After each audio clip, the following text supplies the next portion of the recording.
हमारे जो यहाँ पर रेस्टोरेंट और दूसरे होटल्स हैं, मैं अफसोस से कहता हूँ, वो टैक्स चोरी करते हैं। ये टैक्स चोरी नहीं करते। 25,000 से जायद लोग डायरेक्टली और इनडायरेक्टली 25,000 खानदानों की बात कर रहा हूं, वो इस फूड चेन से जुड़े हुए हैं, जिनका रोजगार जुड़ा हुआ है। इसका फ्रेंचाइजी मालिक पाकिस्तान का पाकिस्तानी है, मुसलमान है। इसकी सारी मैनेजमेंट पाकिस्तान से है और उसमें वो मुसलमान है। इसमें हर चीज़ जो इस्तेमाल होती है, जितनी भी चीज़ें ये ख़रीदते हैं वो पाकिस्तान से ख़रीदते हैं, पाकिस्तान के वेंडर से ख़रीदते हैं, पाकिस्तान के दुकानदारों से, पाकिस्तान की मंडियों से ख़रीदते हैं तमाम लोग। और उसके बाद उसका प्रॉफिट भी पाकिस्तान के अंदर इन्हीं लोगों को जिनसे वो ख़रीदते हैं, और जब वो बेचते हैं इनकी तनख्वाहें, इनका प्रॉफिट पाकिस्तान के अंदर ही सबके पास रहता है। मुझे ये बताइए, इसके बाद क्या जवाज़ रह जाता है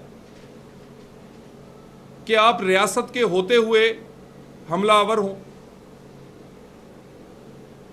पाकिस्तान और पाकिस्तान की हुकूमत का ये दो टोक फैसला है। किसी किस्म के इन्वेस्टमेंट करने वाले, वो पाकिस्तानी हो या बिरूने मुल्क से आया हुआ, वो हमारे सर का ताज है।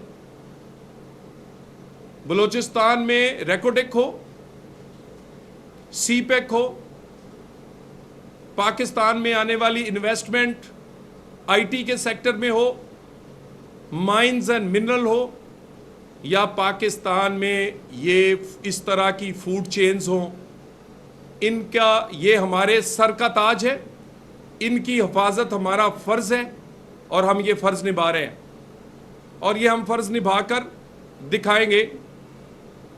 ये नहीं हो सकता कि जो पाकिस्तान में इन्वेस्टमेंट भी लाए, पाकिस्तान के लोगों को रोज़गार भी दे, टैक्स भी 100% पूरा दे, उसके अलावा फलाई कामों में, तालीम और सेहत में भी पैसे लगाए, और उस पर उसके बाद कोई हमलावर हो, बिल्कुल नहीं होने देंगे। ये सिर्फ मैं तंबीह नहीं कर रहा, बल्कि अमली तौर पे पूरे चारों सूबों में इस पर अमल दरामद जारी है।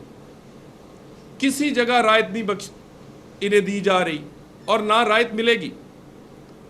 वाक़यात 3-4 दिन में हुए, लेकिन खुशी की बात यह है कि ये फूड चेन अपना काम पूरे पाकिस्तान में कर रही है, खुली हुई है। लोग इनसे ख़रीदारी कर रहे हैं, आ रहे हैं, जा रहे हैं। जितने वाक़यात हुए वज़ीर आज़म के नोटिस के बाद, कल से कोई वाक़या पूरे पाकिस्तान में नहीं हुआ। और एक और अच्छी बात यह है, पाकिस्तान की तमाम सियासी जमातों ने और ख़ुसूसन मज़हबी जमातों ने अपने आप को अलहदा किया है इन सारे वाक़यात से। अगर किसी का कोई कारकुन अपनी इनफरादी हैसियत में शामिल था, लेकिन इज्तिमाई हैसियत में किसी सियासी जमात ने अपने आप को इससे नहीं जोड़ा, बल्कि तमाम मजहबी और दूसरी सियासी जमातों ने अपने आप को इससे अलहदा किया है।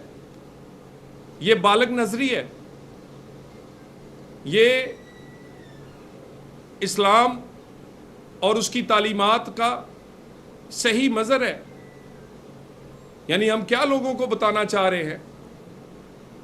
हम तो कहते हैं कि फ़लस्तीन में जुल्म हो रहा है, निहत्ते लोगों को मारा जा रहा है, और उसी वक़्त अगर हमारे घर में आए हुए जो अपने पैसे भी लेकर आए हैं, यहाँ रोज़गार भी दे रहे हैं, यहाँ पर टैक्स भी दे रहे हैं, यहाँ पर वो कानून को एहतराम भी कर रहे हैं, यहाँ पर सेहत और तालीम में भी अपने मुनाफे से पैसा लगाते हैं, हम उन पर हमलावर हो जाए? जितने फतवे हैं उलमाए कराम के, वो भी मीडिया से शेयर कर दिए गए। हुकूमत और आइन जो दो टोक ये बात कहता है, वो भी कर दी गई है।